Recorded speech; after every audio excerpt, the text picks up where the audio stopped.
welcome to Stories by Peter Hubb. The Miller residence in northern New Jersey looked like a photograph from a luxury lifestyle magazine.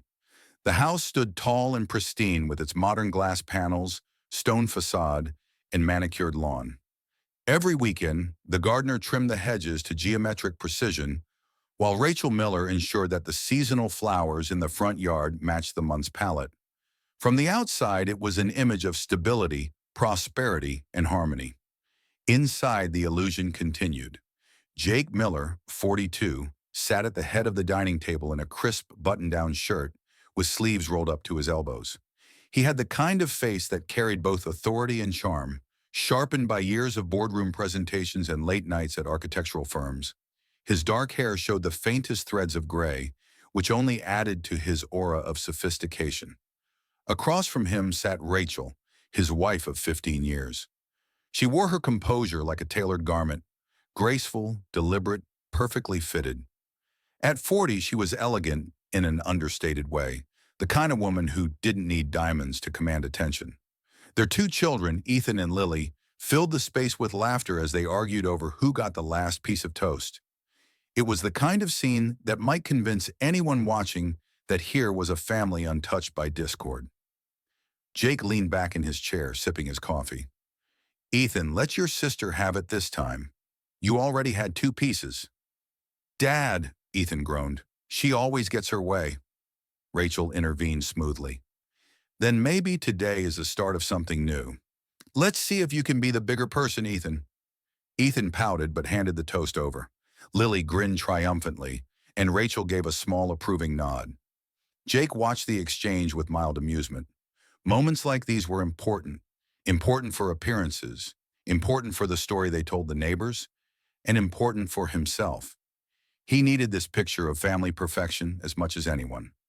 After breakfast, Rachel began clearing the plates and Jake kissed her cheek before slipping on his blazer. "Big presentation today," he said, almost as if to remind her and himself that his life was filled with purpose. "Wish me luck."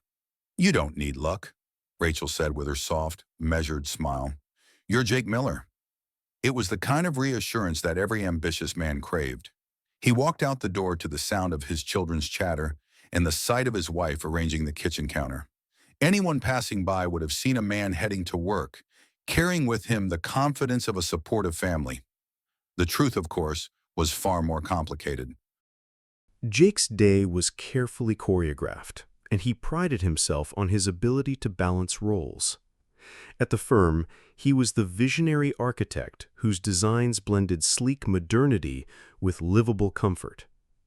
He had just won a prestigious project to design a cultural center downtown, a commission that placed him in the upper echelon of his field. Colleagues admired him, clients trusted him. His reputation was, at least professionally, spotless. But reputation was a costume, one he wore with impeccable tailoring. At lunch, while his partners discussed deadlines and construction permits, Jake excused himself with the pretense of a client call. He stepped into a quiet hallway, pulled out his personal phone, the one Rachel didn't know about, and dialed a number he had memorized by heart. "Hey, it's me," he said when the line picked up. A woman's voice answered, light and playful. "Took you long enough. I was starting to think you forgot me." Jake smiled, the kind of smile he never showed his colleagues. "I could never forget you, Soph." Sophie Lancaster was his secret, the part of his life that lived in shadows and thrived on stolen hours. She was younger, freer, less restrained by the weight of family dinners and mortgage payments. With her, Jake felt like the man he used to be, before responsibility had wrapped itself around him like a noose. "Same place tonight?" she asked. "Same place," he confirmed. 7 o'clock, I'll bring the wine." When he hung up, he leaned against the wall, taking a slow breath. There was always a pulse of adrenaline after speaking to her, a rush that made him feel both alive and dangerously exposed. Then, straightening his blazer, he returned to the lunch meeting as if nothing had happened. By evening, Jake was back home, stepping once again into the polished world of his primary life. Rachel had prepared pasta, and the children were working on homework at the table. He kissed his wife, helped his daughter with math problems, and listened to his son talk about a soccer game scheduled for the weekend. It was an ordinary domestic scene, but in Jake's head, the clock was ticking. At 8:15, after the kids were in bed, Jake kissed Rachel goodnight, saying he had to go back to the office to finish reviewing blueprints. She accepted the explanation without suspicion, offering him a tired but trusting smile. It wasn't the first time, and it wouldn't be the last. 20 minutes later, Jake was across town, unlocking the door to a modest apartment tucked away on the edge of the city. Sophie greeted him barefoot, wearing a loose sweater and that mischievous grin he couldn't resist. The apartment was nothing like his New Jersey home. It was smaller, messier, more vibrant, evidence of a life lived without pretenses. "You're late," she teased, pulling him inside. "Blame traffic," he said, though both of them knew the real reason. He had been caught between two worlds, trying to make the transition seamless. He poured the wine. She curled up against him on the couch. For a few hours, the weight of responsibility slipped from his shoulders. Here, in this dimly lit apartment, he wasn't Jake Miller, the architect, husband, and father. He was just Jake, the man Sophie believed in, without the trappings of prestige. But even in the haze of wine and laughter, there was an undercurrent of unease. Because Jake knew, deep down, that this balance could not last forever. Secrets had a way of surfacing, and when they did, they rarely arrived quietly. That night, as Jake drove back to New Jersey under the veil of midnight, he rehearsed his cover story in his head. He had done this for years, long enough to believe in his own lies. But there was something in Rachel's smile at dinner that gnawed at him. Something too calm, too patient. It was as though she saw through him, but chose, for reasons he couldn't decipher, to remain silent. Jake shook the thought away as he pulled into the driveway of his perfect suburban home. The lights were off. The house was still. He slipped inside, careful not to wake anyone, and climbed the stairs to the master bedroom. Rachel stirred slightly as he slid into bed beside her. Her breathing was even, steady, but Jake couldn't shake the thought that maybe she wasn't asleep at all. Maybe she was waiting. The apartment on the edge of Jersey City wasn't much, but it had become a second home for Jake. The beige walls bore little decoration, except for a few framed photographs Sophie had picked out at flea markets. A plant sat in the corner, slightly wilted from neglect. The furniture was modest: an old sofa, a scratched coffee table, a bed with sheets that never quite matched. Yet, in Jake's eyes, this space carried a freedom he couldn't find in his mansion in the suburbs. Here, he wasn't the provider or the polished professional. He wasn't the husband who showed up for PTA meetings or the architect pitching multi-million-dollar designs. Here, he was only Jake, the version of himself that Sophie pulled out of hiding every time she greeted him with that conspiratorial smile. Sophie herself was a decade younger, 32, with a sharp wit that balanced her easy laugh. She worked as a freelance graphic designer, and her hours were as flexible as her spirit. She didn't demand order or perfection, only attention and honesty, or at least the version of honesty Jake offered her. For her, the fact that he returned again and again was proof enough. That night, Sophie leaned against him, her hair brushing his cheek. "You're distracted," she said softly, studying him with those perceptive brown eyes. "You usually talk more. What's going on?" Jake shook his head. "It's just work. The downtown project has been eating up all my energy. A dozen moving parts, and I'm supposed to be the guy keeping them aligned." Sophie smirked. "Then why does it feel like I'm the moving part you don't know how to manage?" Her tone was playful, but Jake winced. He covered it quickly with a chuckle. kissing her temple. "You're the part I actually look forward to." It wasn't a lie, not entirely. Yet as he spoke, he felt the weight of the other life pressing on him. The image of Rachel arranging the pasta on plates earlier that evening came unbidden, her hands steady, her face unreadable. He told himself he could keep these worlds separate, but lately the seams were beginning to show. The following morning, Jake returned to his suburban home at sunrise. He parked a few houses down, as he often did, and walked the rest of the way to make it look as though he'd gone out for an early jog. His neighbors admired his discipline, another detail in the carefully curated persona he maintained.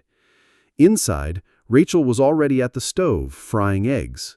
She turned as he entered, her expression as calm as always. "Out running again?" Jake nodded, grateful for her nonchalance. "Clears my head before the day starts." Rachel hummed thoughtfully, sliding an egg onto a plate. "You do seem to have a lot on your mind lately." It was a small comment, almost casual, but it made his stomach twist. He forced a smile and sat down at the table, greeting the kids as if nothing were amiss. Yet the words lingered in his mind long after breakfast was over. Sophie noticed his unease too. A week later, as they shared takeout in her apartment, she studied him between bites of noodles. "You've been distant," she said. "Not with me exactly, but with yourself. Like you're waiting for something to happen." Jake set his chopsticks down. "You're imagining things." "Am I?" Sophie tilted her head. "I don't think so." "You're worried. About her, aren't you?" Jake froze, the noodles turning to paste in his mouth. "What are you talking about?" Sophie shrugged. "Your wife. Don't look so shocked, Jake. I've always known she wasn't stupid. Women like her," she waved vaguely, "they sense things. You think you're good at hiding, but I bet she's known for a while." Jake forced out a laugh. "If she knew, don't you think I'd already be paying for it?" "Maybe you already are," Sophie replied quietly. Her words clung to him long after he left, echoing in the empty car as he drove back through the city lights towards his perfect suburban neighborhood. Rachel's silence became more pointed in the weeks that followed. She didn't ask unnecessary questions. She didn't complain when he worked late or left abruptly. But sometimes she would look at him a moment too long, her expression carefully neutral. It unnerved him more than an accusation would have. Jake tried to bury himself in the downtown project, spending late nights at the office and taking calls at odd hours. The cultural center was a dream commission, and his firm relied on him to carry it across the finish line.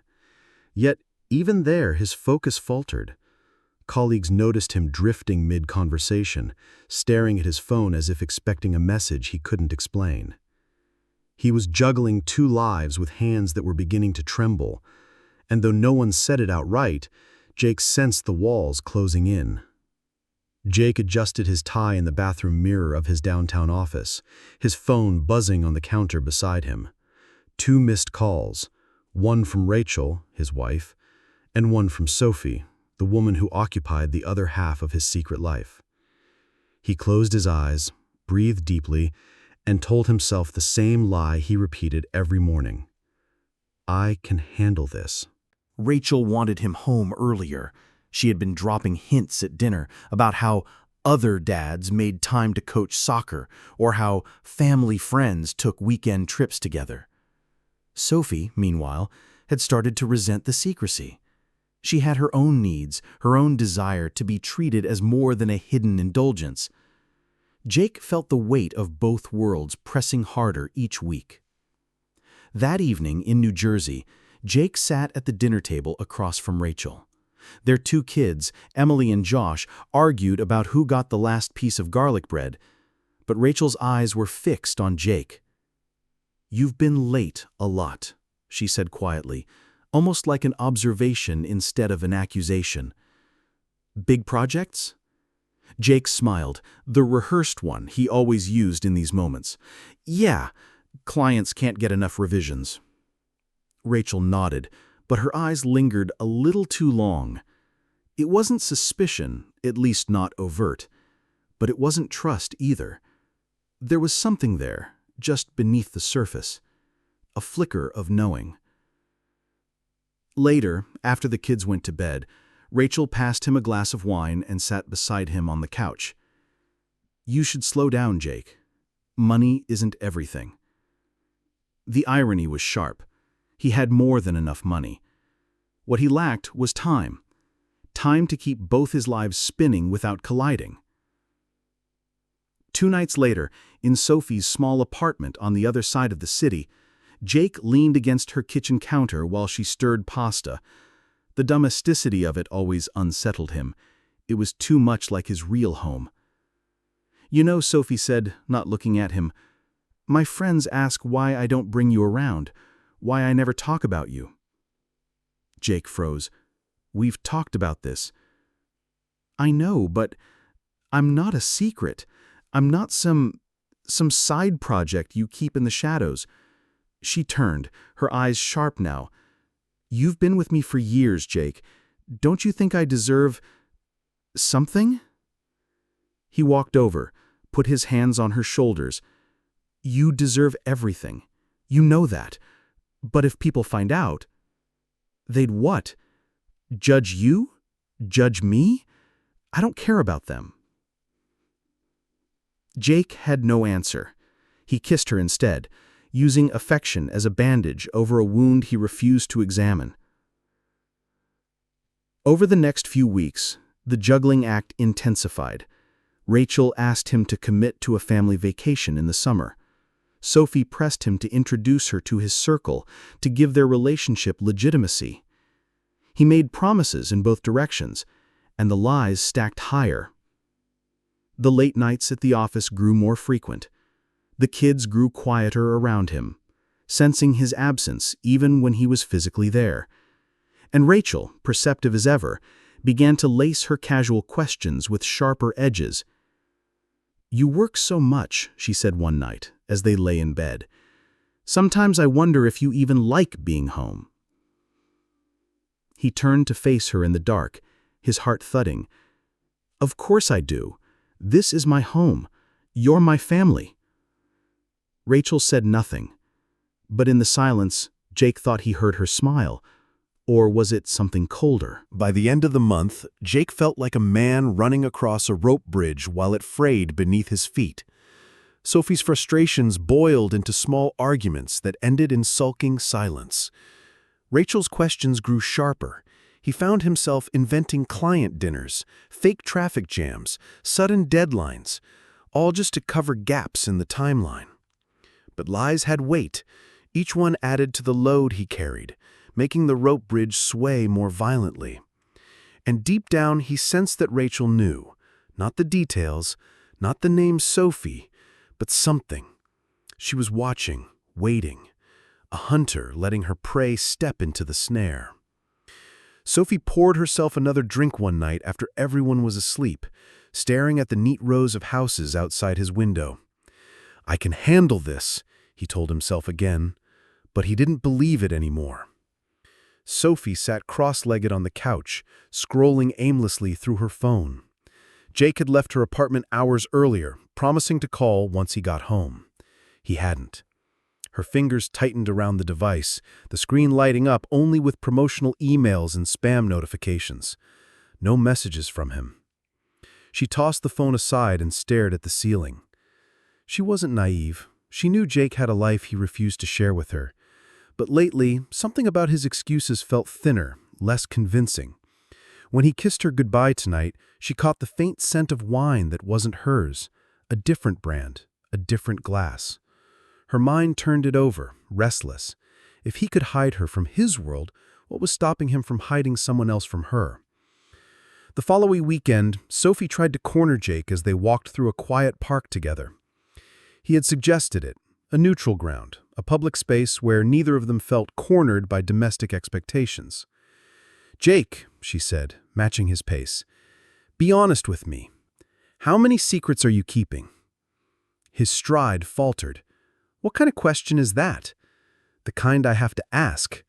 You vanish for days. You make promises you don't keep. Sometimes you feel like a ghost who only appears when it's convenient. She looked at him, her eyes searching. Are you hiding someone else? Jake stopped walking. He wanted to laugh it off, to call her paranoid, but the intensity of her stare left him shaken. He swallowed hard, forcing calm into his voice. Sophie, there's no one else. You know how complicated this is. She didn't answer right away. The silence stretched, and in it, Jake felt something shift, a sliver of trust sliding out of place. Back in New Jersey, Rachel moved through the house with quiet precision. Jake noticed how she studied him across the dinner table, how her gaze lingered when he slipped his phone into his pocket. Her words were soft, but her silences cut sharper. One night, as he tucked Emily into bed, Rachel appeared in the doorway. She leaned against the frame, arms crossed. She must be special. Jake froze, the bedtime story half finished on his tongue. What? Rachel's eyes never left his. Whoever it is you spend all those late nights with, she must be special. He felt the ground tilt beneath him. Emily looked between them confused. Rachel smiled faintly, kissed their daughter goodnight, and walked away without another word. A few days later, Sophie called Jake in the middle of a client meeting. He silenced the phone, but it rang again immediately. Against his better judgment, he excused himself and answered. "Why don't you ever pick up?" Sophie's voice was tight, almost trembling. "I waited for you last night, again. I told you, I couldn't get away." "You couldn't or you wouldn't," she snapped. "Jake, I can't keep living like a shadow. If you don't give me more, I'll find someone who will." The threat landed heavy, not because he believed she would leave, but because she finally said the words he had dreaded. More. He promised to call later. She hung up without saying goodbye. Jake returned to the conference room, smiling at his colleagues as though nothing had happened. But inside, the cracks widened. Sophie's suspicions, Rachel's pointed comments. It was as if both halves of his life were conspiring to close in on him.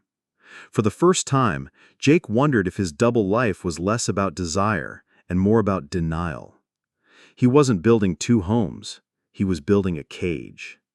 And both women now had the keys. Jake sat in his office late at night, architectural blueprints spread across his desk. Numbers and angles blurred into meaningless shapes. He had always thrived in precision, in control, but control was slipping. Sophie's voice echoed in his head, her threat sharp as broken glass.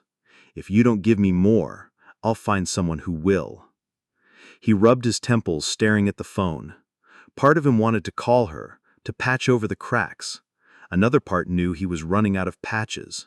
Lies had weight, and his were stacking into something too heavy to carry.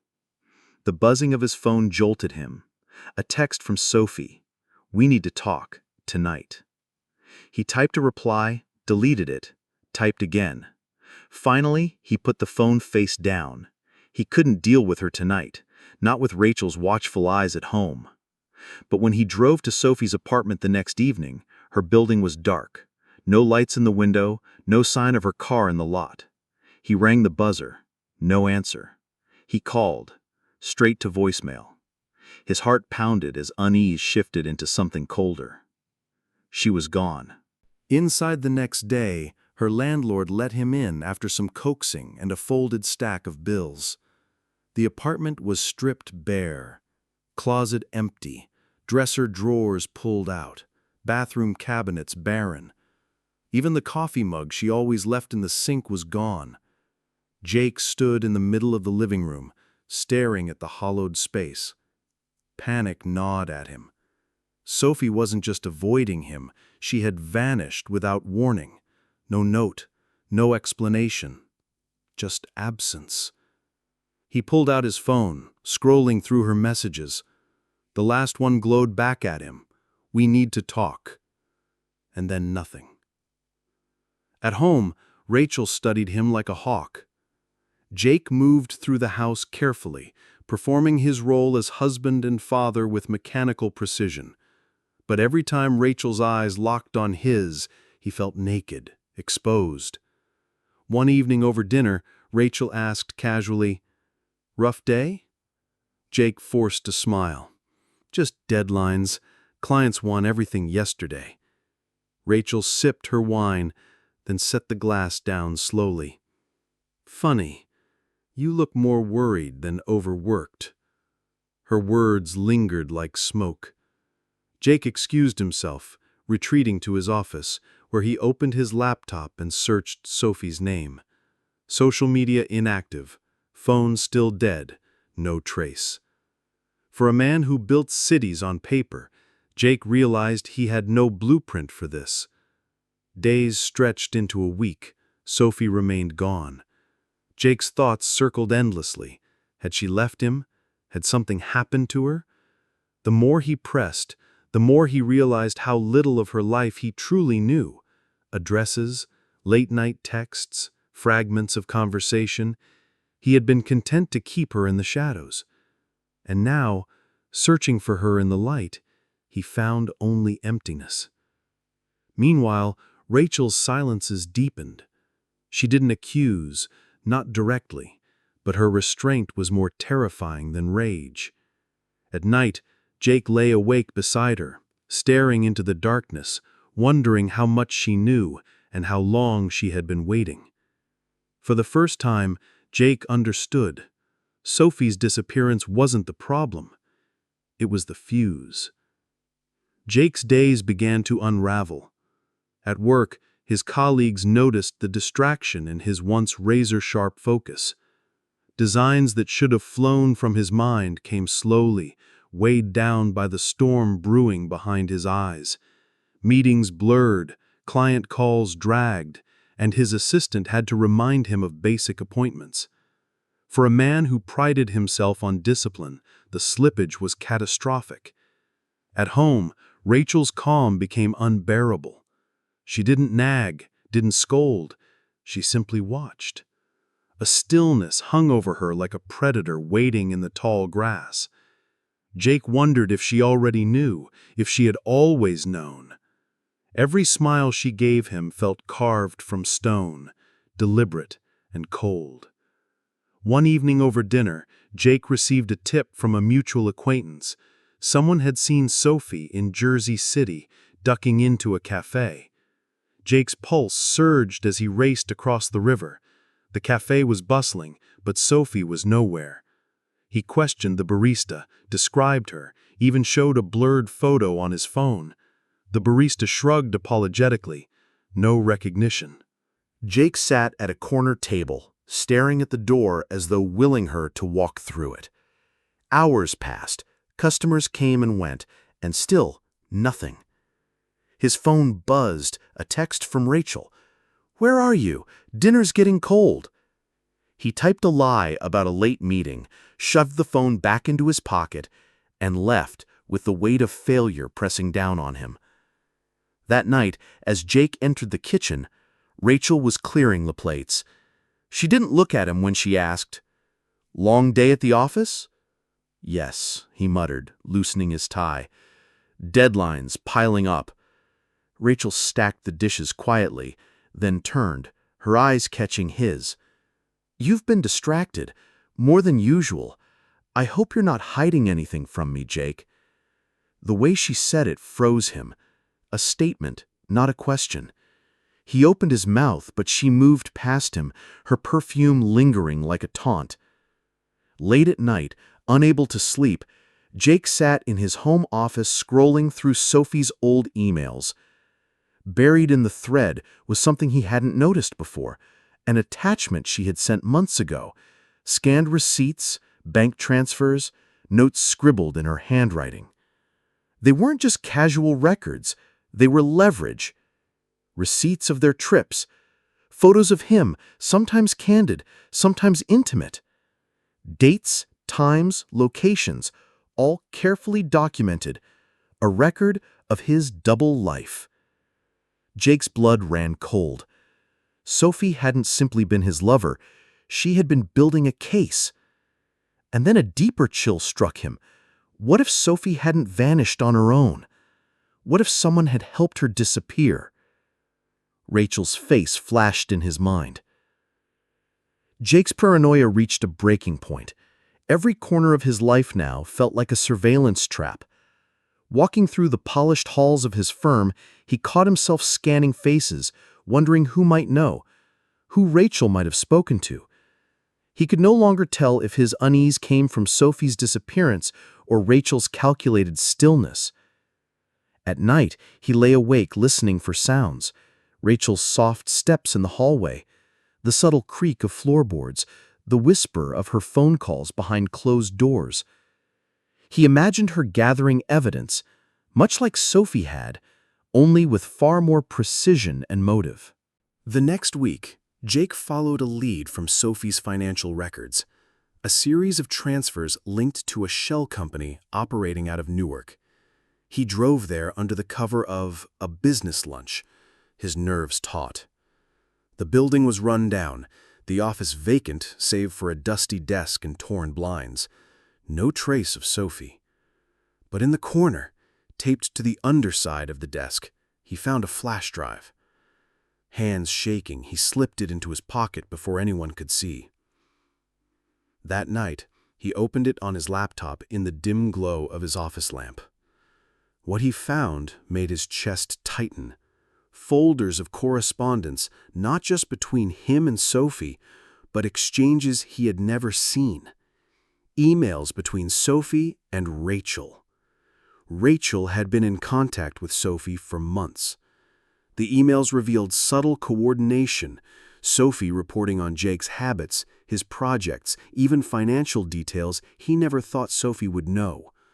The tone was transactional, almost cold, as though Sophie was feeding information to Rachel for reasons Jake couldn't yet piece together.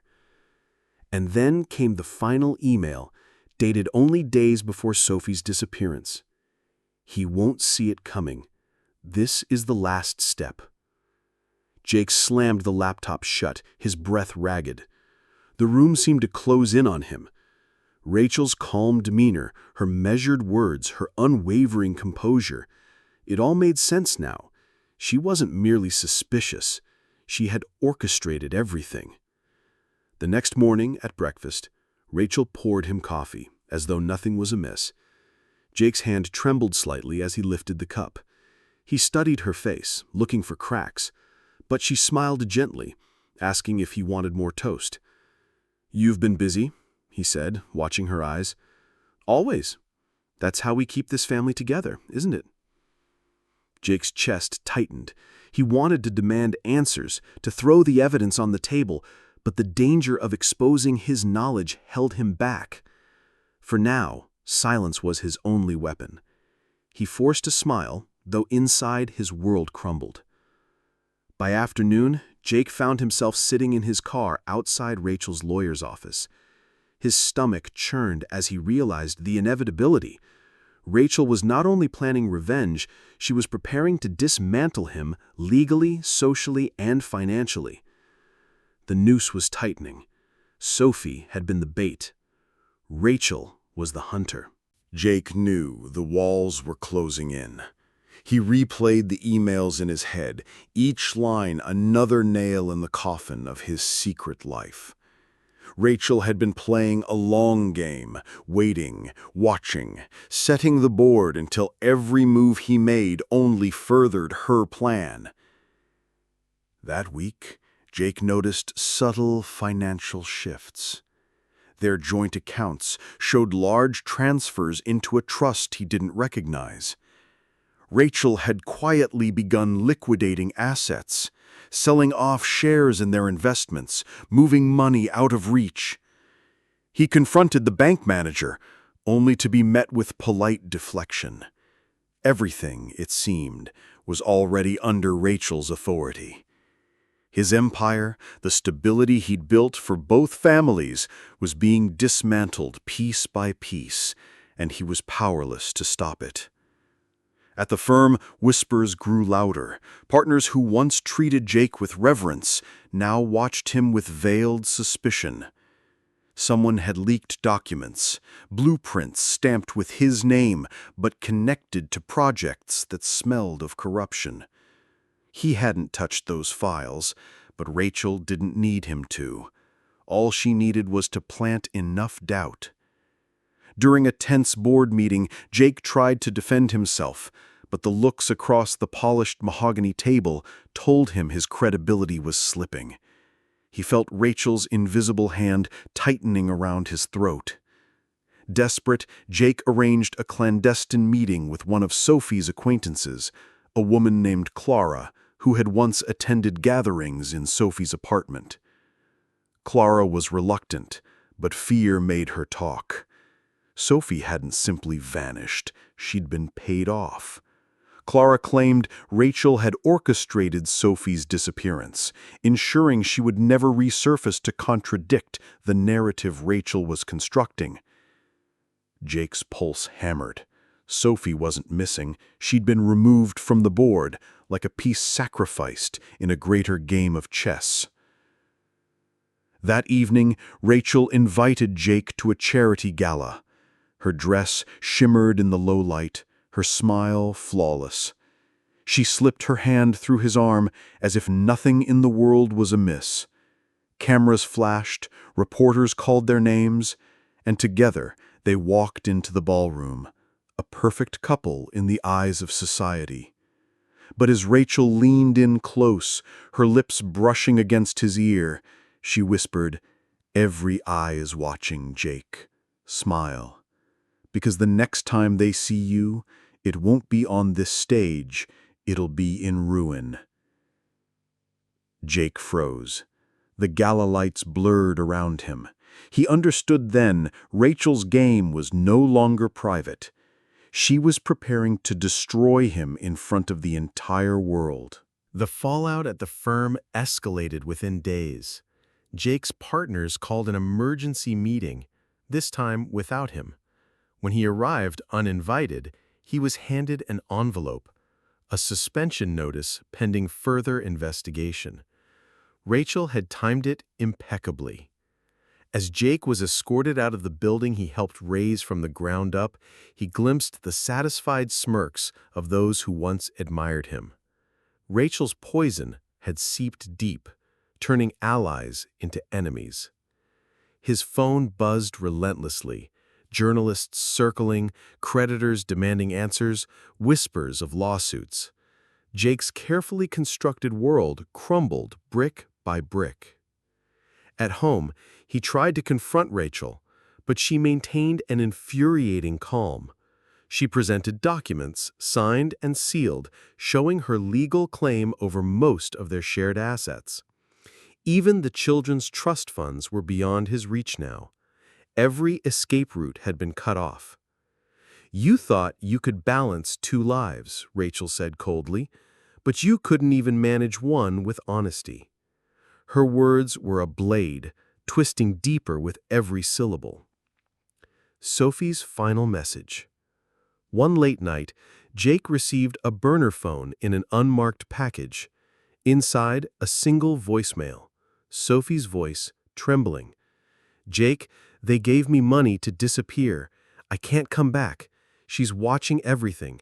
Please, don't try to find me." The line went dead.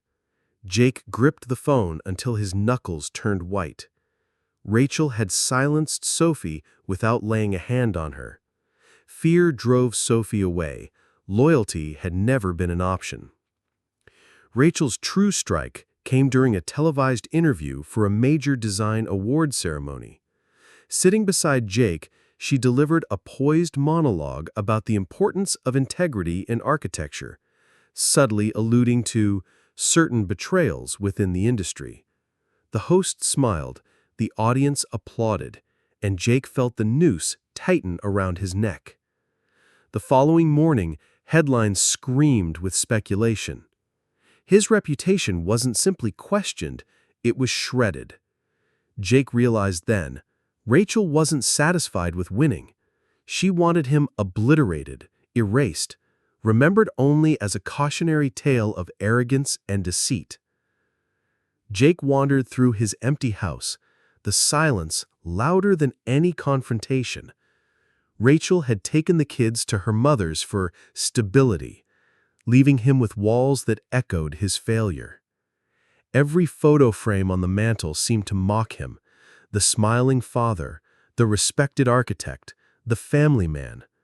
A life carefully staged and now dismantled piece by piece. Bank notifications stacked up, each one confirming the bleeding of his accounts.